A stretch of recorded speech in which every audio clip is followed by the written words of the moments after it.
Tom Selleck married someone under a false identity in 1987. The minister had no idea who he was. Before supper, they had to hurry to fix the marriage license, which they had forgotten. That covert wedding, however, was only the beginning.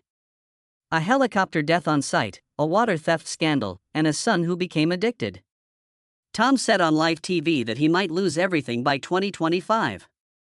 A man who had it all and saw it fall apart is the subject of this tale. Tom Selleck was born in Detroit on January 29, 1945.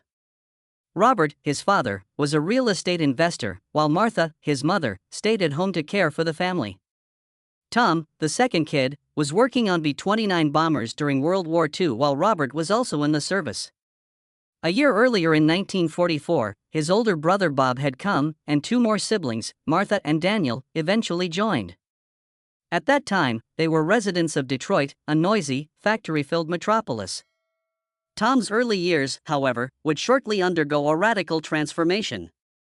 Tom's father made a significant choice in 1948 when he was only 3 years old. After leaving Detroit, he relocated the entire family to California. In Los Angeles, he had accepted a commission-only position with Coldwell Banker. This implied that there would be no pay guarantee or compensation. It was very dangerous.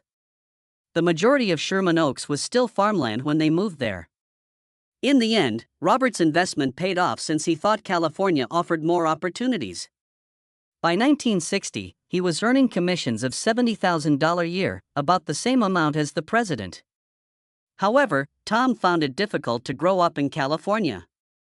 He began to outgrow them all in height. He eventually stood 6 feet 4 inches. He was noticeable even as a child in every classroom. Even though he felt uncomfortable and odd, which occasionally made school difficult, he gradually started to use his height to his advantage.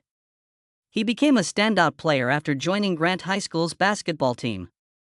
Additionally, he played baseball.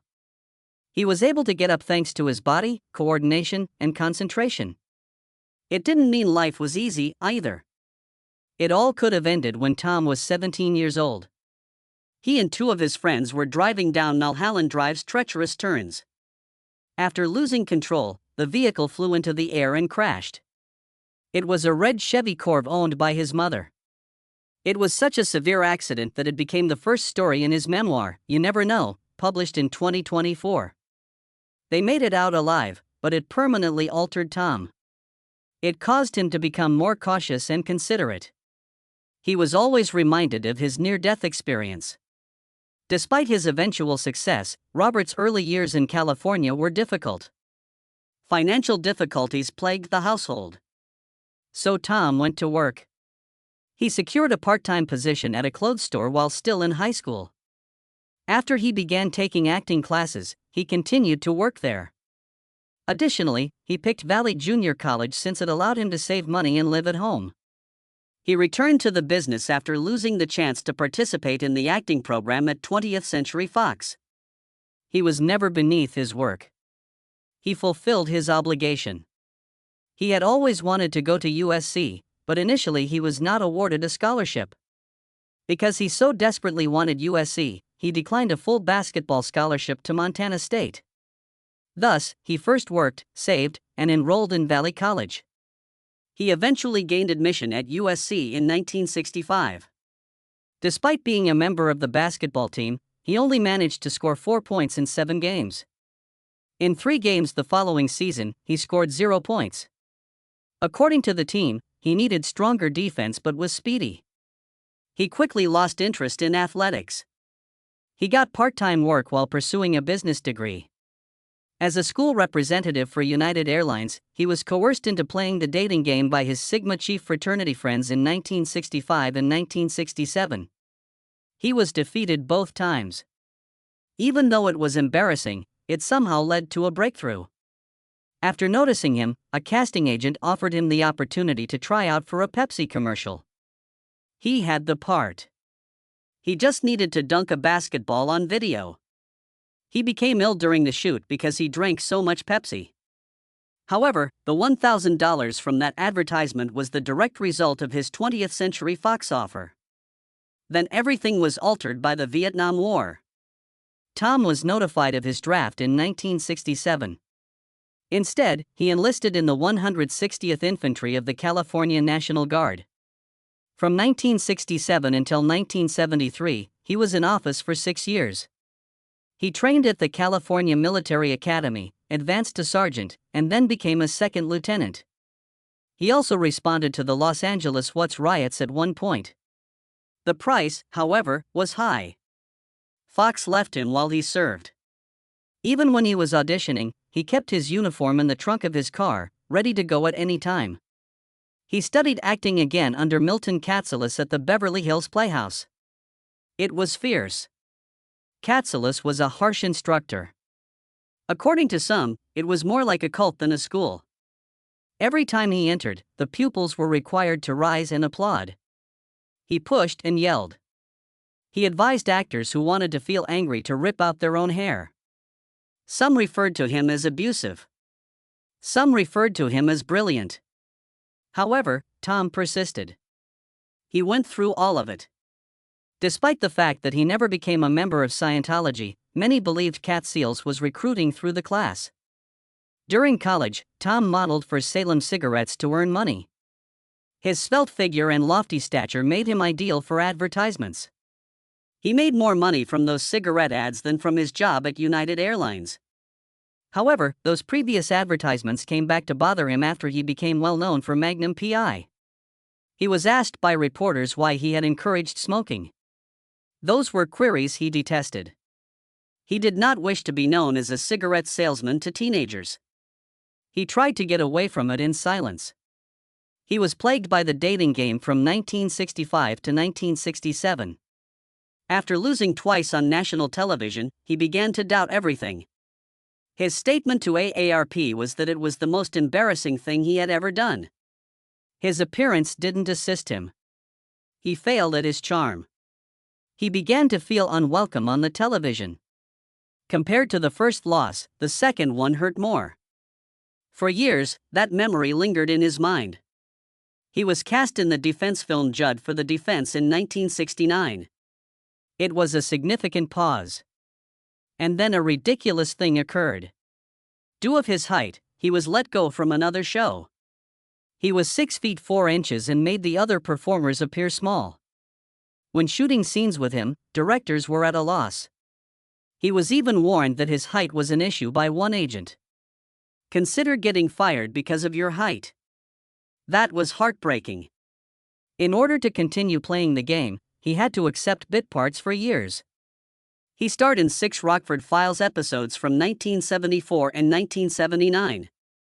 He was a detective named Lance White. He fought with James Garner, the star, behind the scenes, which should have benefited his career. Tom wanted his persona to have a genuine vibe. Garner preferred Lance to be goofy and more humorous. Regarding lines, tone, and direction, they disagreed. The tension was clear. On location, some scenes were rewritten. The crew sensed the separation. The fights added to the burden of the labor. Daughters of Satan, a low-budget horror film, featured him in 1972.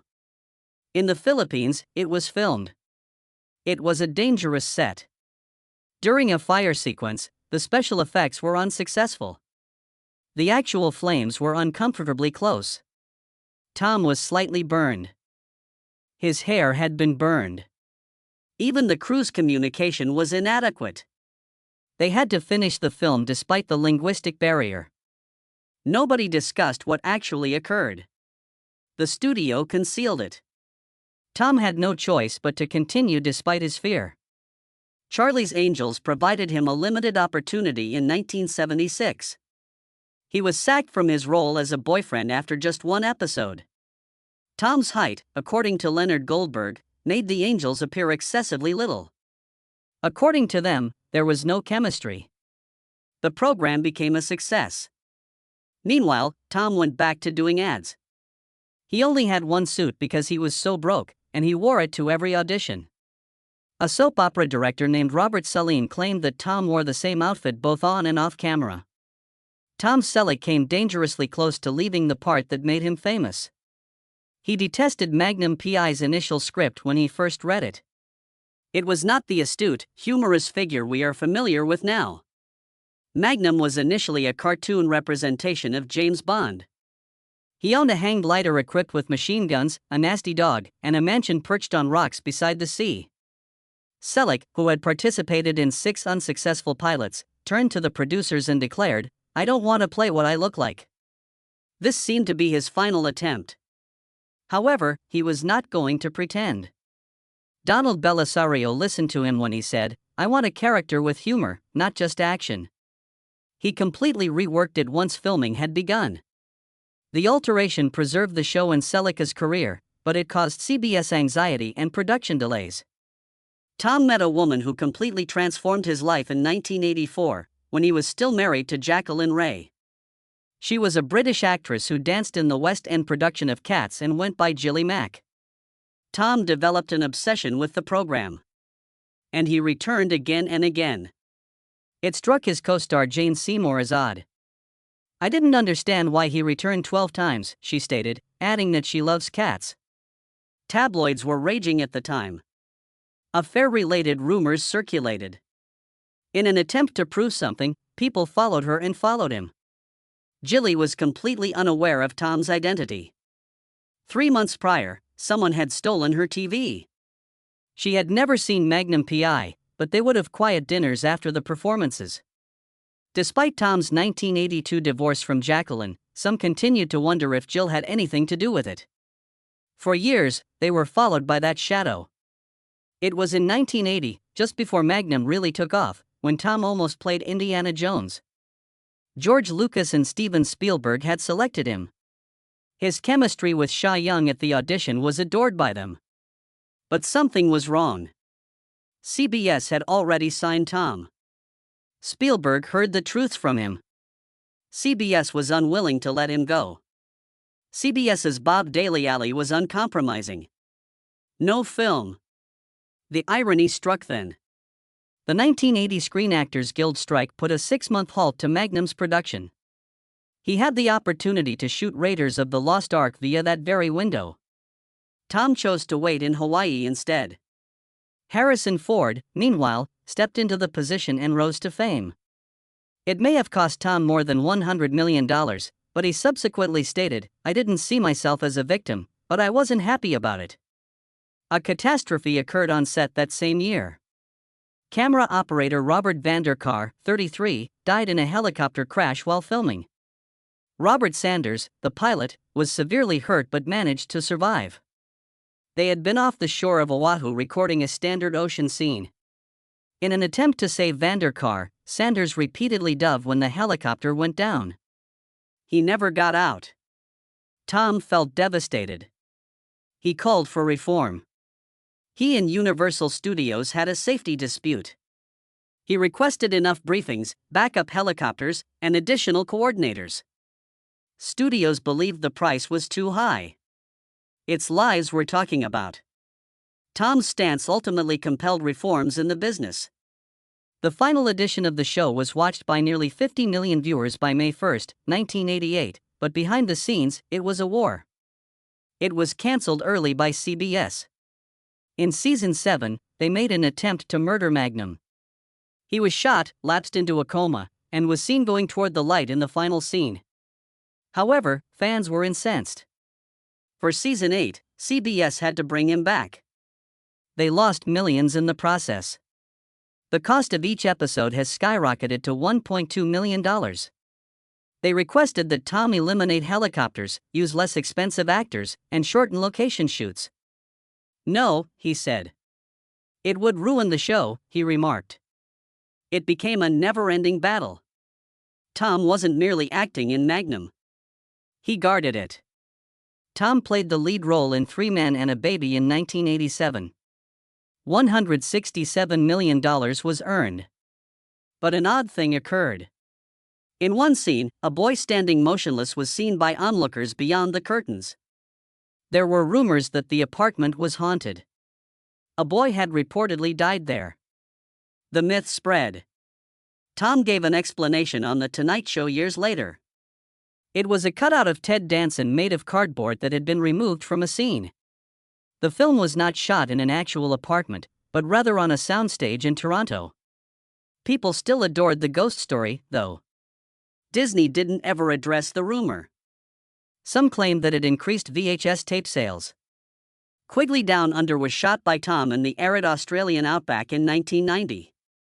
It was not simple. He performed stunts, rode horses, and endured difficult circumstances. He was at odds with the landscape, the heat, and the manner of working Australian personnel.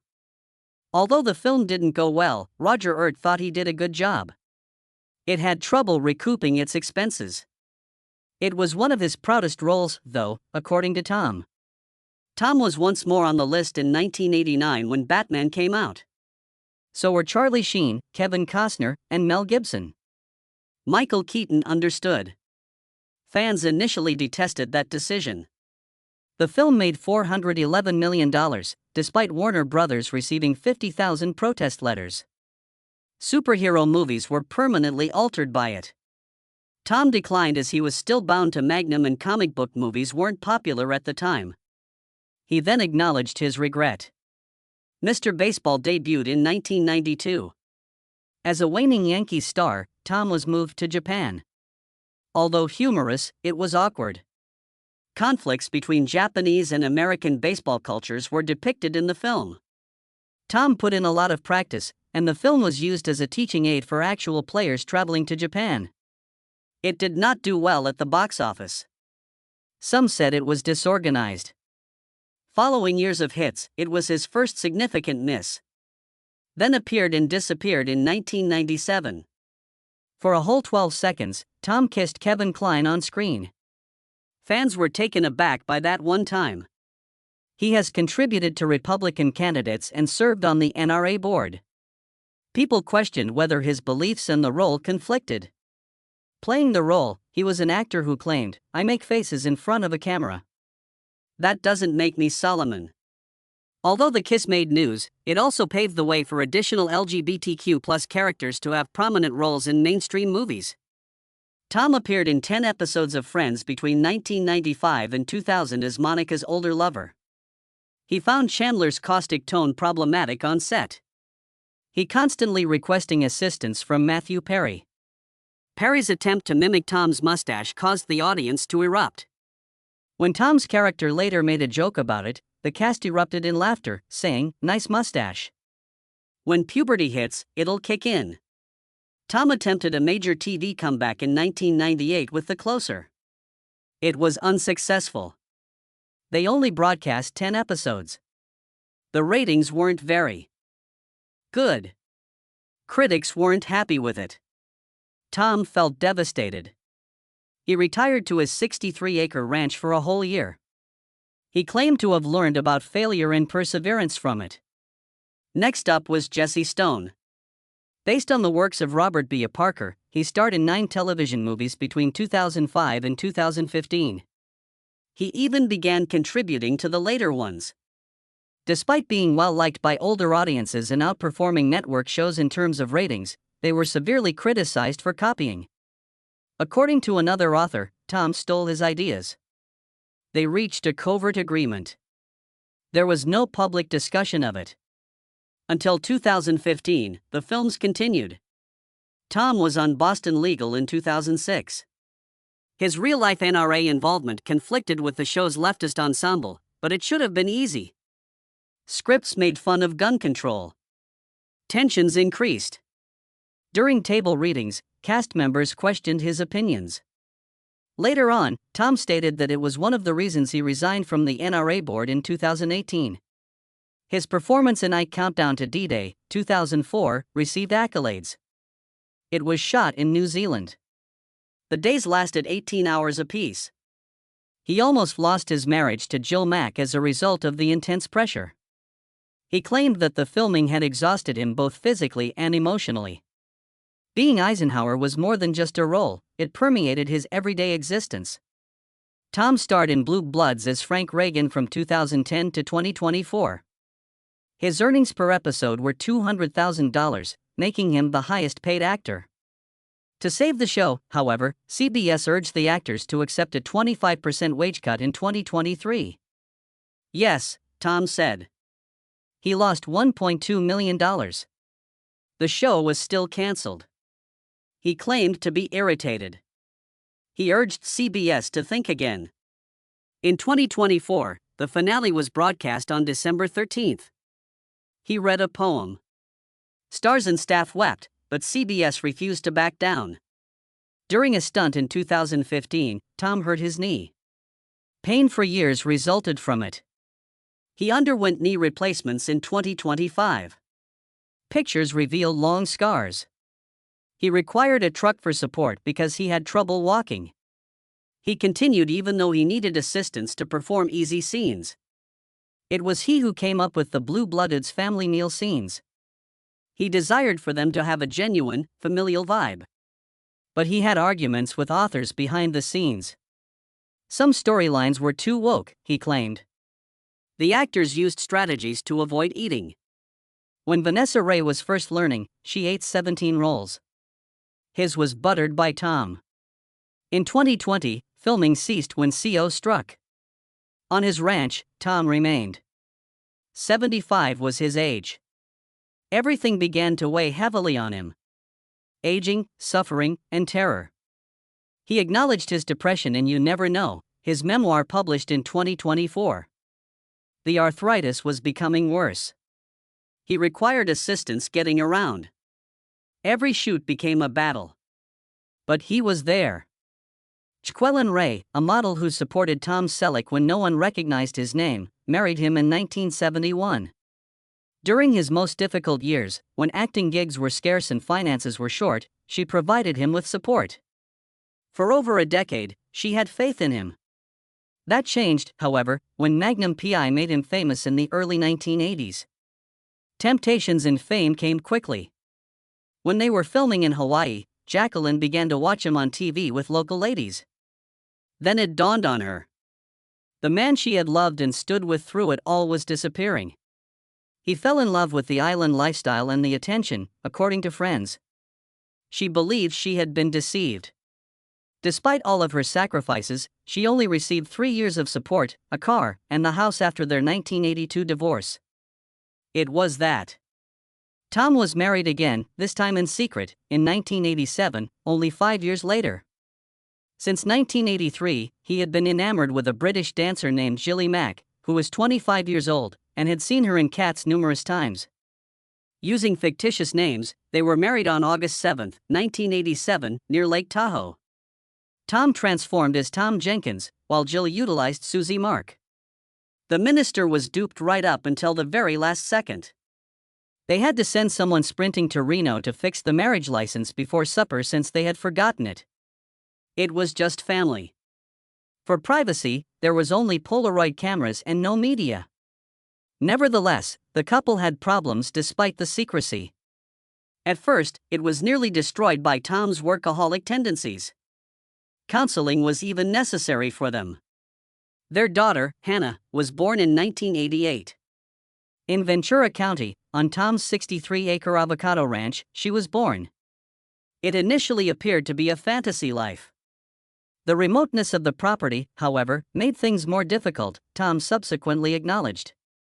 He felt like a ghost in his own house, so he had left Magnum PI behind. "I want a real life, not just a career," he remarked. But filming kept him out of sight. And rather of having pals, Hannah spent a large portion of her early years by herself, surrounded by animals. 13 horses, sheep, rabbits, cattle, and dogs. Sometimes lonely, it was a peaceful life. She claimed that the ranch life could have drowned her if her parents hadn't supported her, and that horses became her escape. At the age of 21, Tom also adopted Kevin, Jacqueline's son, in 1987. However, Kevin's life was also not simple.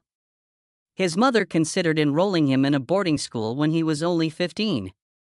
He began drinking excessively in his 20s. Tom had to get him checked into the Betty Ford Center for rehabilitation. Kevin continued to struggle. He was sued for more than $6,000 in credit card debt in 2011. And even though Tom was well known and wealthy, Kevin was unable to find his path. Tom tried everything, including money, guidance, and freedom, according to friends, but nothing worked. The entire family felt the burden. After getting married and having 6 children, Kevin reportedly recovered, but the discomfort persisted, according to reports. That identical 63-acre ranch was purchased by Tom from Dean Martin in 1988 for $5 million. The calm didn't last, though. A lawsuit was filed against him by the Water District in 2015 for allegedly taking 1.4 million gallons of water. His area was subject to a 36% mandated cutback during one of the worst droughts in California's history. Tom allegedly sent a tanker truck 12 times to fill up a public hydrant 8 meters away, according to investigators. The district had to pay $21.6855 to prove it. To resolve the matter and quit drinking water, Tom ultimately had to pay that sum. But that was not the only problem on the ranch. Drastic droughts damaged almost all of his 2,500 avocado plants by 2023. There were even 25 oak trees that had died after more than a century. It broke my heart, recalled Tom, now 79. In 2012, he acknowledged that it has never been easy to make money from avocados. He used to quip, "I don't even like them. Why eat them when I can sell them?" However, the company had totally failed by 2023. 2024 then arrived. He had to cancel his longest-running show, Blue Bloods. Approximately $4.8 million per season, or $200,000 per episode, was Tom's income. He stated on CBS, however, that he wasn't certain whether he could afford the ranch without working. "Yes, but perhaps not on a ranch of 63 acres, he asked. "Am I set for life?"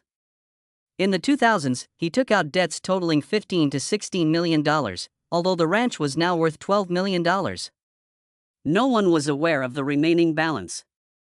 To save the show, Tom even proposed that CBS reduce compensation by 25%. Still, it didn't work. "We're the third highest scripted show. We're winning the night." By 2025, Tom's health began to deteriorate. He was barely identifiable at 80. He appeared wrecked, unkempt, and had a protruding stomach, according to his acquaintances.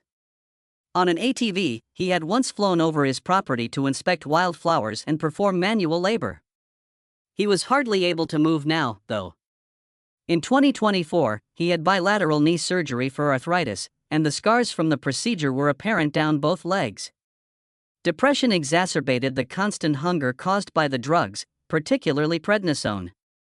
He began consuming fast food covertly, concealing burgers and bags of chips. His pals were worried that he was killing himself. He was now about 350 pounds at 6 feet 4 inches. He may already be insulin resistant, according to the doctors. His age, weight, and medications put him at a high risk of suffering a heart attack, stroke, or worse. Even his wife, Jill, was exhausted, yet she remained at his side. He had no desire to give up. He claimed to be afraid of retiring, but experts warned that he might not have an option. He was too tired to act any longer.